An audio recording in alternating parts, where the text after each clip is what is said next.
Hey, my name is Kate Stewart. I'm the director for the Zephyr project. I've been at the Linux Foundation with Zephyr since it pretty much started back in 2016. Over the last few years, Zephyr has been increasing tremendously in adoption, and so we've been having a lot of fun with it.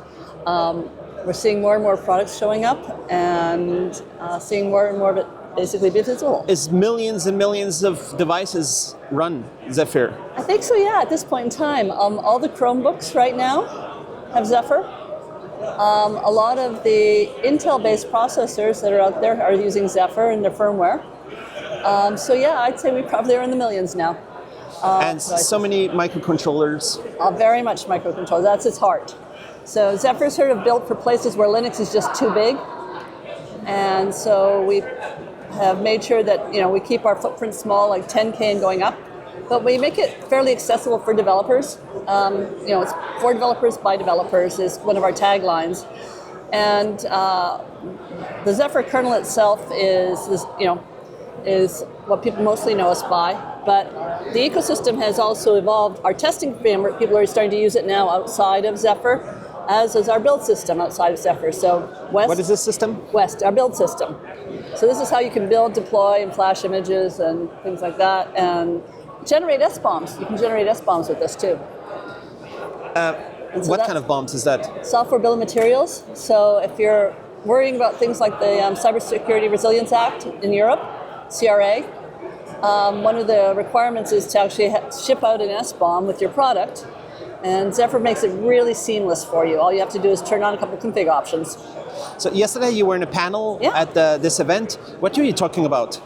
We were talking about AI, and Zephyr has got a variety of AI frameworks working with it right now, from Edge Impulse, TensorFlow Lite, and so forth. And so we're seeing simple AI applications being deployed on a really resource-constrained edge with Zephyr. And one of the things I'm sort of focusing about is the fact that we're going to be able to be a bit more strategic about making it visible, the transparency of what's actually running with AI and what's running on the edge, so that when something goes wrong, we can debug it. Like right now when the code has an issue, we hook up a JTAG and we sit there and we work it and go through it, step it through, figure it out.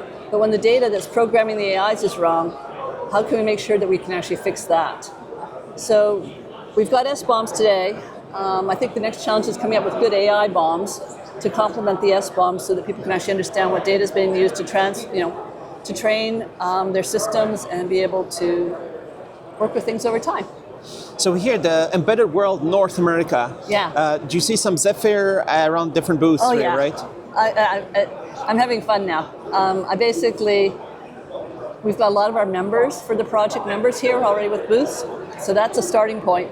And then I'm just walking up to some of the ones that look like they might have a chance of using Zephyr and asking them, and a lot of them are. So it's really exciting that way. So hoping to see Zephyr be a little bit more visible and prominent when they're sort of working with things. And it's being used in more places than people realize right now. But one of the things I was doing, we've got a meetup happening tonight here at the event, and so I was doing my checking all my stats this morning. And over the last month, we have had 3.5 commits per hour into the Zephyr repo. There's there's I think almost 800 developers who've contributed into the repo in the last month.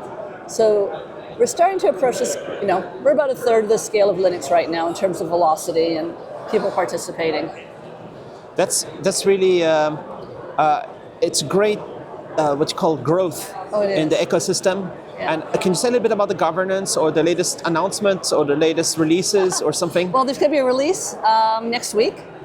So it'll be our 4.3 release. And so I would check into the Zephyr YouTube and channels because there will be a lot of information about the release showing up there. We're in our RC2 phase on that release, so most of the features are pretty much frozen. We're just knocking out some bugs before we can put it out. We've got a variety of new members joining. We just had our first member from China join us this last month.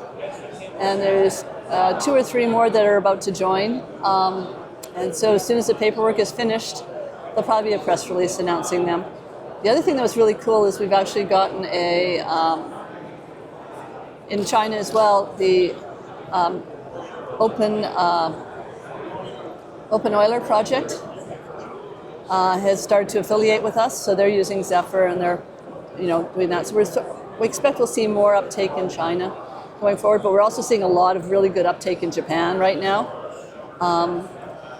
The way the governance of the project works is it's neutral governance. We have members that join the project and they help us.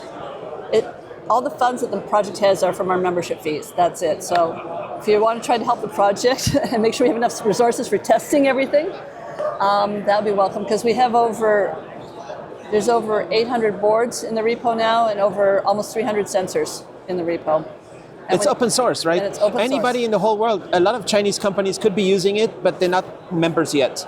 They're not members right? yet, and there's a lot of people that use it and aren't members, and that's what open source is all about.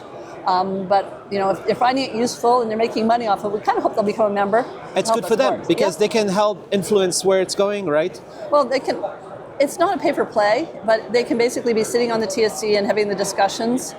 And also, quite frankly, it signals to their customers that they're serious about Zephyr and they're there for the long term. It signals to the community as well that they're serious about Zephyr. And so when they start upstreaming things, they suddenly are recognized as, oh yeah, you're serious about Zephyr. And so it doesn't bias anything. Anyone can participate upstream, whatever. We've got lots of good community members who will never join.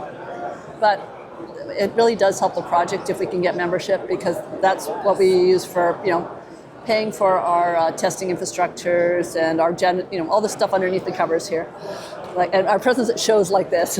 It seems that in Better World North America, one of the hot keywords is the edge AI. Yeah. What is your feeling about where it's going? So we've been giving talks about using AI on the resource-constrained edge now for about 3 or 4 years, and so I think we're seeing it being used. Sorry, just a second. Yeah, can you repeat the last sentence? Are we seeing it being used? We're seeing it being used in very resource-constrained spaces, and sometimes it's being used as a filter to trigger up more sophisticated, power-intensive AI applications. So one of the ones that I thought was kind of interesting is it's being used to monitor a satellite in space, and when low power mode, and then when certain sets of conditions are recognized and so forth, it brings up an FPGA and it does a lot more analysis for its payloads and so forth. So we're seeing that type of application being there. So when things are really resource constrained or they need to recognize, there is Disney, since we're here in Anaheim, Disney has its magic wand that's running Zephyr inside to recognize gestures. So very simple AI that helps them improve the recognition and do useful things. That's where Zephyr is going to we'll be seeing it. But the whole spectrum can go, hooking up to phones, hooking up to doing further recognition. There's systems that have cameras that are doing image recognition, recognizing faces, devices, and so forth. And Zephyr has a role in some of those places, but where it's unique is going to be in the very resource-constrained places that put a simple AI in place. What could be some of the feature requests that you hear about that people want, but it's not yet in Zephyr? Are there a few? Oh yeah, I just don't know if I've known them all. Maybe there's rumors that some things might happen in that direction. So one of the things one of the big things we're working towards as a project is we are working towards making sure we have safety certification. This is a big crying need in the industry, and we've known about it right since the project started, and I'm hoping that by next year we should be in a place where we actually have it. We're going after 61508, which is necessary for industrial, and we'll also be doing 26262 for automotive. But there are other safety standards like DO-178. We're seeing Zephyr being used now in some of the drones, things like that.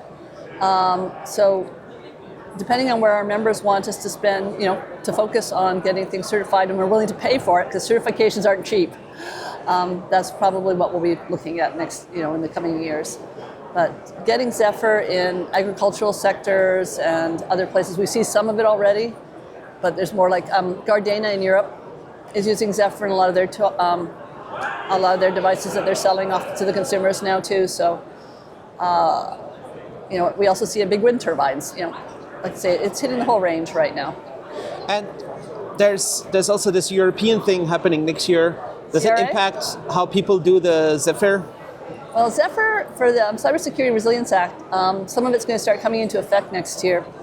And we did some analysis of Zephyr last year when we started seeing it on the horizon, and realized that a lot of our security best practices that we were working on over the years are playing beautifully and making it very accessible. So Zephyr is what's known as an open source steward.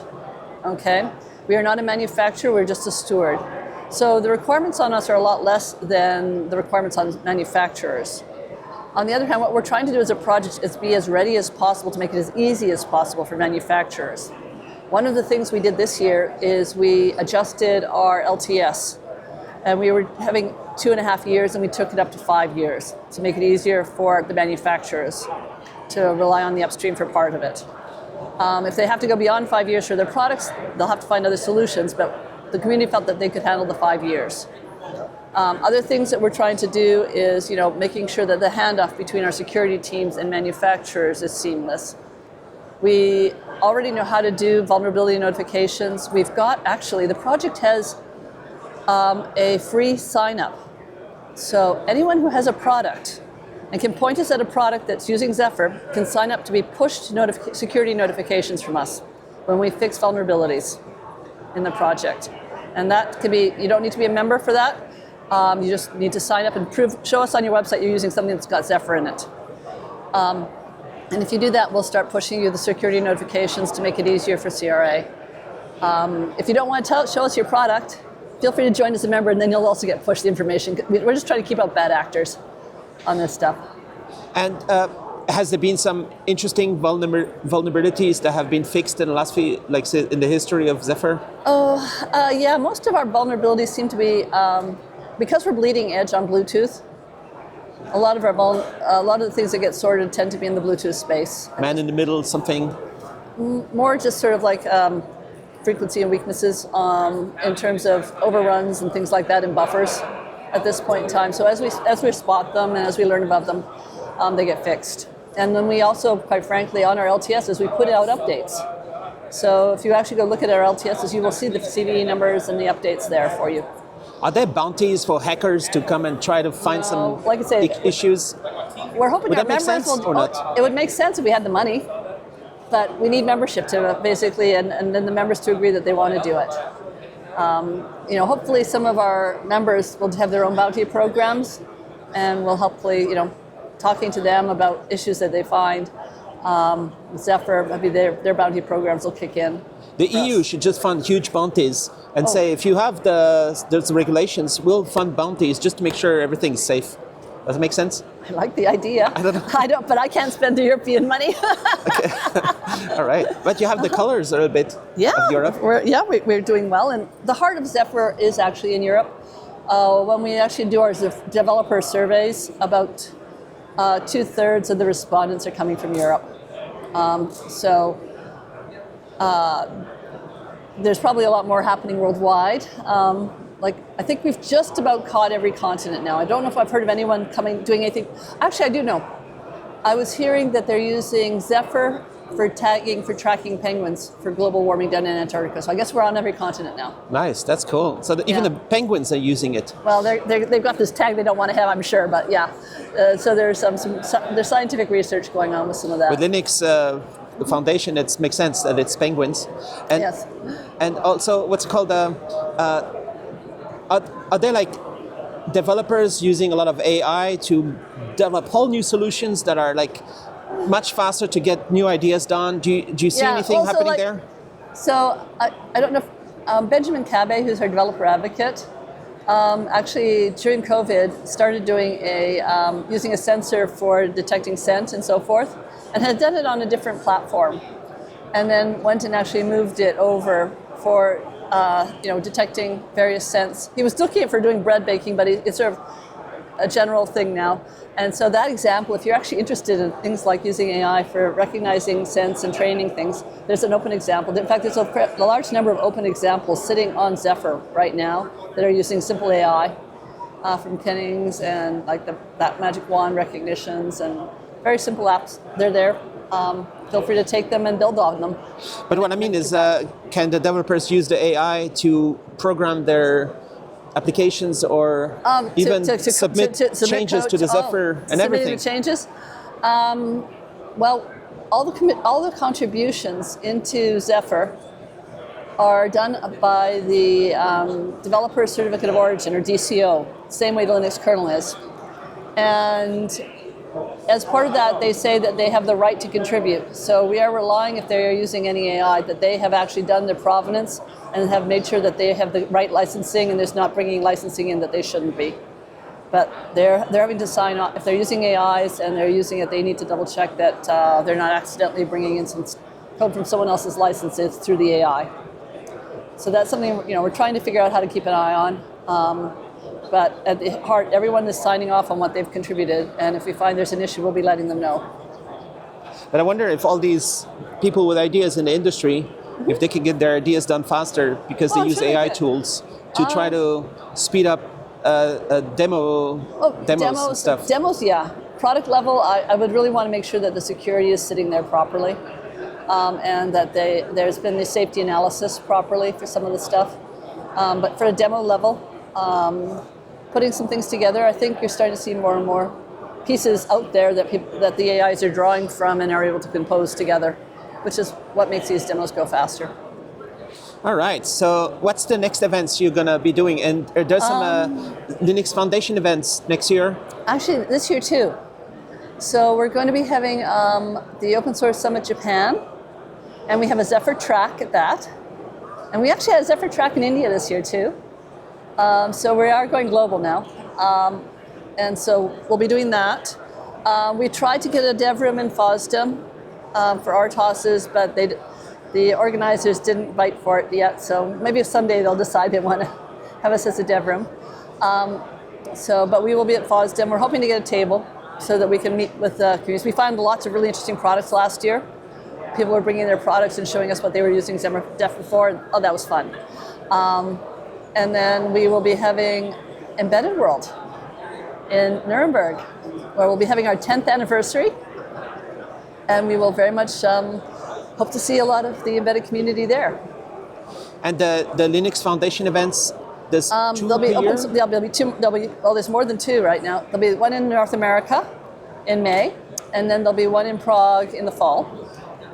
And I think we'll probably be keeping the India and Korea and Japan, but I haven't seen the dates and everything else yet for those. And there's lots of interesting projects in the Linux Foundation, right? And we're starting to now have a regular Zephyr track in all these events too, because there's enough Zephyr content coming in from the developers that's finding it interesting. So the Linux Foundation events will be continuing, I believe, to carry Zephyr content as part of the open source.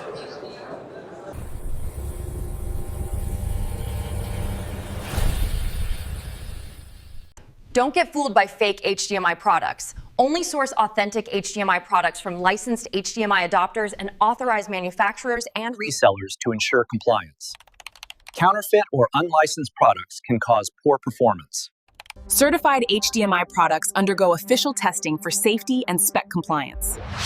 Avoid brand damage, warranty issues, and customer dissatisfaction from unlicensed products. Long-term cost savings come from reliable, genuine HDMI solutions. Unlicensed products may lack support and pose safety risks. Use certified HDMI cables with official HDMI certification labels. Report suspected counterfeit products at hdmi.org/resource/infringe. Thanks to our global partners for helping keep the HDMI brand real and ensuring consumers get the experience they deserve.